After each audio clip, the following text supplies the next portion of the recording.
السلام عليكم حبايبي، عاملين ايه؟ يا رب تكونوا بكل خير. بسم الله الذي لا يضر مع اسمه شيء في الارض ولا في السماء، وهو السميع العليم. النهارده معانا وصفه من اللي الولاد كلهم بيجروا عليها ويشتروها من المطاعم، طبعا الستريبس كل الولاد بيحبوه. تعالوا نعمله في البيت بطريقه سهله وبسيطه ومش مكلفه كمان. جبت هنا عندي صدر بانيه كامل، شلت منه القطعه اللي بتبقى من ورا ديت، قطعتها كده وقسمتها 2. تمام، دي اول حاجه. بنعمل في الجزء ده كده وبنعمل في الجزء التاني. طبعا الصدر بيبقى بسم الله ما شاء الله زي ما انتم شايفينه كده كبير، فصين، فص شمال وفص يمين. قطعت بقى قطع الصغيره، القطعه اللي بتبقى ورا دي الاول، وبعد كده هنقطع بقيه الصدر قطع طوليه زي ما انتم شايفينها كده. وكل قطعه بلاقيها سميكه كده، بقوم جايه اسمها 2 تاني. تمام. الوصفه سهله وبسيطه، وكمان بتوفر علينا كتير جدا جدا. الوجبة دي بتتشرى من بره بكتير جدا، وبتبقاش بنفس الجودة ولا النظافة ولا التوفير كمان. هنا بقى بقطع القطع زي ما انتم شايفينها كده، زي صوابع البطاطس كده، تبقى طويلة. واي قطعة بلاقيها مثلا سميكة زيادة عن اللزوم بقوم جاية اسمها تاني. بسم الله ما شاء الله، عملت معايا الكمية الكتيرة دي. الف هنا وشفا يا رب. جبت هنا بقى كوباية مية متلجة، وحطيت فيها فلفل اسود، وحطيت فيها بهارات فراخ، وحطيت فيها 7 بهارات، وتوم باودر وبصل باودر، اللهم صل على النبي، وشوية كاري وشوية كركم وشوية بابريكا. وبعد كده حطيت نص معلقة توم مفروم، وحطيت فلفل اسود. ودمجت بقى كل الكلام ده مع بعضه، وغسلت الستريبس بتاعي تاني جدا جدا تحت الحنفية بعد ما حطيته في حلول النقع. وبعد كده هسيبه في الخلطة ديت بتاع ساعتين. طبعا كل ما بتقعد في الخلطة اكتر كل ما بتبقى طعمها تحفة وجميل جدا، بس طبعا ساعتين مش شوية كويسين. طبعا هنا كنت نسيت عصير الليمونة، هضيف بقى ايه عصير ليمونة على الخلطة ديت. وبعد كده جبت عندي بصلايه عشان طبعا نعمل رز الريزو. قلت بدل ما اشغل الكبه عملتها ايه على ايدي، بقطع كده البصلايه قطع صغيره، مكعبات بس صغيره جدا.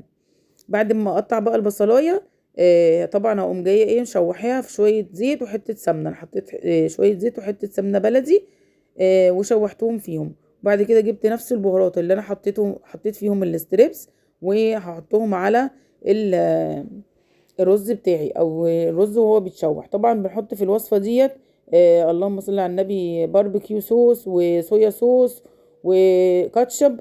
طبعا انت طبعا لو مش متوفر عندك دول اهو، بصوا البهارات اهي، نفس البهارات اللي انا حطيتها، توم باودر بصل باودر حطيتهم هم. ما كانش عندي متوفر الكاتشب ولا الباربيكيو صوص، حطيت عادي معلقه صلصه معلبه. تمام. وبعد كده احط صويا صوص معلقتين، بما يعادل معلقتين يعني من بتوع الاكل. وشوحت كده كل الحاجات دي مع بعض، وحطيت شويه حبهان صحيح، حطيت 3 وشوحتهم معاهم. وبعد كده ضفت الرز بتاعي، كوبايتين رز غسلتهم كويس وضفتهم مع الحاجات اللي احنا عملناها في الاول دي. حطيت ملح وشوحت بقى كده كويس لحد ما سمعت صوت الطشطشه بتاع الرز. حطيت الميه، كنت غاليه ميه في الكاتل، حطيت ميه عقل الصباع فوق الرز، ده رز مصري عادي. رز هنا اتشرب، وطيت عليه وهديت عليه النار خالص وسبته يكمل سويه. بعد كده نجيب الستريبس بتاعنا ونشوف هنعمل ايه. جبت هنا كوبايه دقيق وحطيت عليها معلقتين نشا. تمام.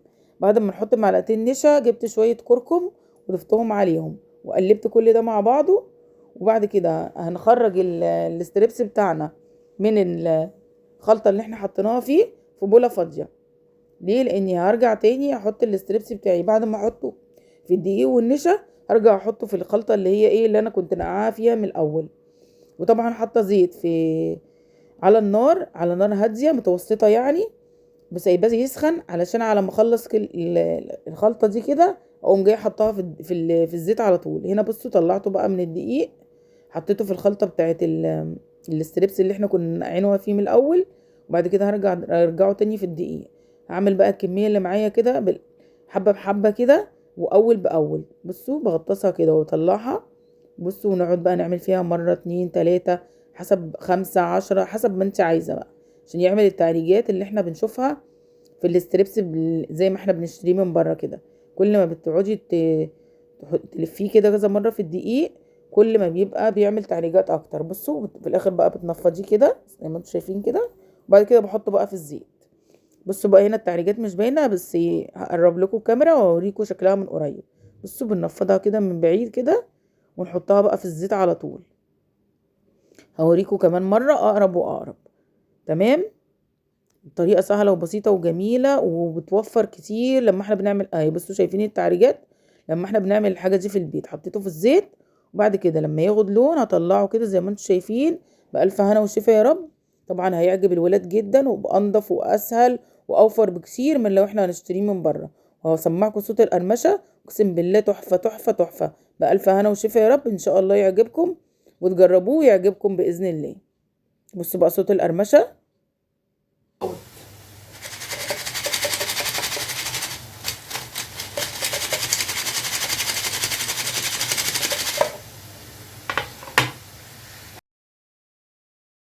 بعد كده بقى هطلع بقية الكمية معايا. بسم الله ما شاء الله، الكمية طبعا بسم الله ما شاء الله بسم الله ما شاء الله كتيرة من صدر بانيه. وبصوا السوا بتاعها تحفة بجد تحفة، ان شاء الله تعجبكم وتجربوها. وهنا بقى كنت غرفت الرز خلاص كان استوى، وحمرت شوية بطاطس حطيتها طبعا جنبهم.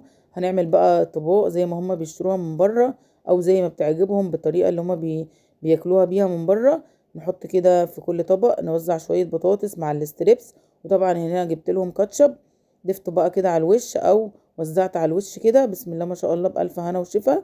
وطبعا هوريكم من قريب شكل الرز وهو مفلفل، والطعم بجد جميل جدا جدا. ممكن لو حابة تعملي سلطة زبادي، ممكن عايزة تعملي سلطة طحينة، اي حاجة من دي برضو ممكن عادي تعمليها براحتك. انا بقى بصوا من قريب بقى الرز مفلفل ومفرفر ازاي. بصوا بسم الله ما شاء الله بألف هنا وشفا. تحفة بجد، عجبت الولاد جدا واتبسطوا منها جدا. بصوا بقى الستريبس بتاعنا جميل جدا جدا. بألف هنا وشفا. اتمنى حبايبي ان الوصفة النهاردة تعجبكم وتنور رضاكم. بالله عليكم بالله عليكم فضلا وليس امرا متنسوش تعملوا اللايك والشير وتفعيل الجرس عشان يوصلكم مني كل جديد، وتكتبوا لي كومنت صغير حلو كده عشان يبقى ليا نفسي اكمل. واشوفكم على خير، مع السلامة.